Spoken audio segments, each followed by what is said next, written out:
પોરબંદરના માધવપુર નજીક આવેલા ઉટણા ગામે આજથી 44 વર્ષ પહેલા દલિતોની સાથણીમાં અપાયેલી જમીનને શરતભંગના આધારે ખાલસા કરવામાં આવી હતી, પરંતુ સરકારે જમીનનો કબજો મેળવ્યો ન હતો, જેના લીધે સાથણીની ખાલસા થયેલી સરકારી જમીન ઉપર બીજા કોઈએ ગેરકાયદે કબજો જમાવી લીધો હોવાથી હાલમાં સરકારી જમીન ભૂમાફિયાઓના હવાલે હોવા છતાં સરકારી જમીન છોડાવવાના બદલે આંખ આડા કાન કરવામાં આવી રહ્યા હોવાનું સામે આવ્યું છે અને જિલ્લાના વહીવટી તંત્રના અધિકારીઓની મિલીભગત સ્પષ્ટ દેખાઈ આવતા ખુદ સાંથણીદારોના સાથણીની ખાલસા થયેલી સરકારી જમીન ઉપર ગેરકાયદે કબજો કરનારા તત્વો સામે પાસાની કાર્યવાહી કરવા અને તેમની પાસેથી સરકારી જમીનનો કબજો ખુલ્લો કરાવવા જિલ્લા કલેક્ટરને લેખિત રજૂઆત કરવામાં આવી છે।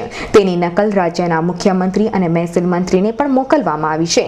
લેખિત રજૂઆતમાં જણાવ્યા પ્રમાણે આજથી અંદાજે 44 વર્ષ પહેલા 1971-72ની સાલમાં પોરબંદરના ઉટણા ગામે રહેતા દલિત સમાજના લોકોએ સાથણીમાં જમીન આપવામાં આવી હતી, પરંતુ જે તે વખતે દલિતોને સાથણીની જમીનના કબજાઓ સોંપવામાં આવ્યા ન હતા અને માત્ર સાથણીની કામગીરી મોટા ભાગે કાગળ પર કરીને જે તે સમયે જિલ્લાના વહીવટી તંત્રએ સંતોષ માની લીધો હતો।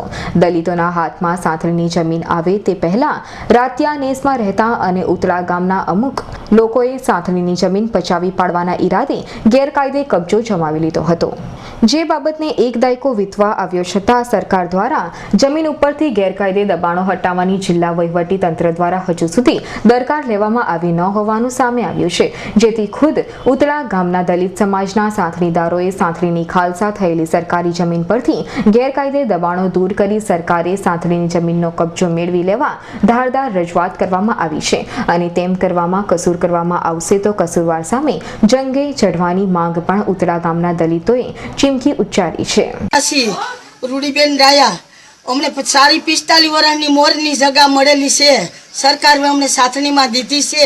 અમે અમારા કબજા ચોખ્ખા કરી તમે મુકાવી દીધા, ચોખ્ખા કરેલ હતા, પણકકરા મૂકી અમે અમારા બસલા નાના હતા તો અમારી કોઈ શકેદારી નથી।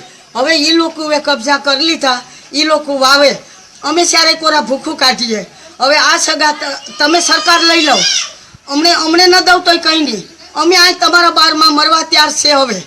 હવે અમારી પાસે કોઈ અમારી શિકતદારી જ નથી, મજૂરી નથી, ધંધા તાઈ બંધ થઈ ગયા તો અમારે ખાવું કામ, તો અમારા કબજા છે। અમે કંઈ તમે સરકાર ના અમારું સાંભળો તો તમે કેનું સાંભળો?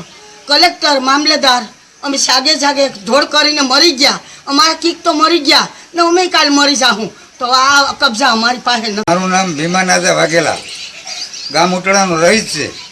અમને 40 વર્ષ પહેલાં સાથણીમાં જમીન મળેલી છે, તે જમીન સરકારે શ્રી સરકાર કરી નાખી।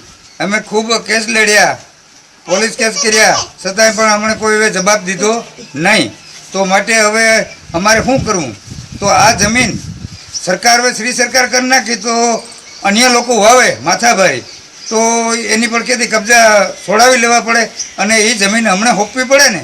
તો અમને હરિજન લોકોને અમારી પડખેથી લઈ લીધી, તો એ જમીન સરકારને કલેક્ટર સાહેબ મામલેદાર સાહેબ એને ખુલ્લી કરાવવી પડે અને એ કબજા અમને હોપી દેવા પડે।